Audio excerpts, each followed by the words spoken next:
Sir Ralph Abercromby KB was a Scottish soldier and politician. He rose to the rank of Lieutenant General in the British Army, was noted for his services during the Napoleonic Wars, and served as Commander-in-Chief, Ireland.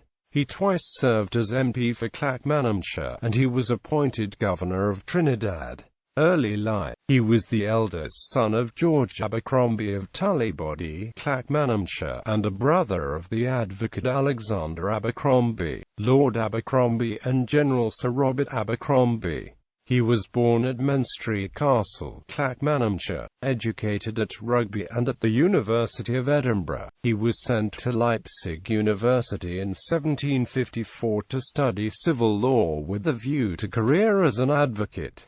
Abercromby was a Freemason. He was a member of Canongate Kilwinning Lodge No. 2, Edinburgh, Scotland. Career. On returning from the continent, Abercromby expressed a strong preference from the military profession, and a cornet's commission was accordingly obtained for him in the 3rd Dragoon Guards. He served with his regiment in the 7 Years' War, and thus the opportunity afforded him of studying the methods of Frederick the Great, who molded his military character and formed his tactical ideas. He rose through the intermediate grades to the rank of Lieutenant Colonel of the regiment and Brevet Colonel in 1780, and in 1781, he became Colonel of the King's Irish Infantry. When that regiment was disbanded in 1783, he retired upon half-pay. He also entered Parliament as MP for Clackmannanshire. He was a strong supporter of the American cause in the American Revolutionary War, and remained in Ireland to avoid having to fight against the colonists. When France declared war against Great Britain in 1793, he resumed his duties. He was appointed command of a brigade under the Duke of York for service in the Netherlands, where he commanded the advanced guard in the action at Le Cateau. During the 1794 withdrawal to Holland, he commanded the Allied forces in the action at Boxtel and was wounded directing operations at Fort St Andrews on the Vaal. In 1795, he was appointed a Knight of the Bath for his services. The same year, he was appointed to succeed Sir Charles Grey as Commander-in-Chief of the British forces in the West Indies.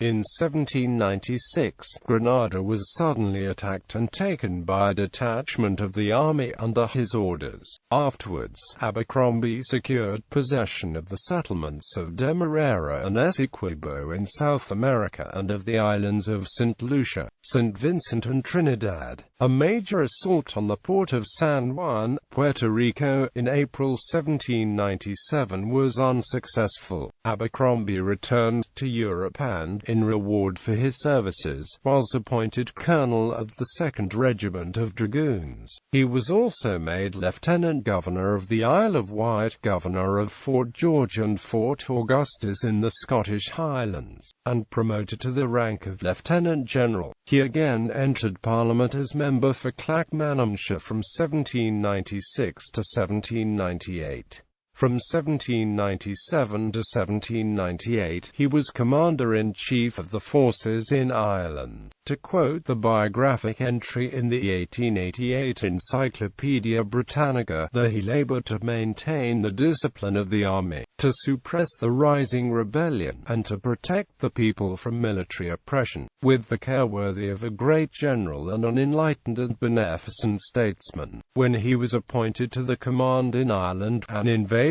of the country by the French was confidently anticipated by the British government. He used his utmost efforts to restore the discipline of an army that was utterly disorganized, and, as a first step, he anxiously endeavored to protect the people by re-establishing the supremacy of the civil power, and not allowing the military to be called out, except when it was indispensably necessary for the enforcement of the law and the maintenance of order. Finding stating that he received no adequate support from the head of the Irish government, and that all his efforts were opposed and thwarted by those who presided in the councils of Ireland. He resigned the command. His departure from Ireland was deeply lamented by the reflecting portion of the people, and was speedily followed by those disastrous results which he had anticipated, and which he so ardently desired and had so wisely endeavoured to prevent. Quote, after holding for a short period the office of Commander-in-Chief in Scotland, Sir Ralph, when the enterprise against the Dutch Batavian Republic was resolved upon in 1799, was again called to command under the Duke of York.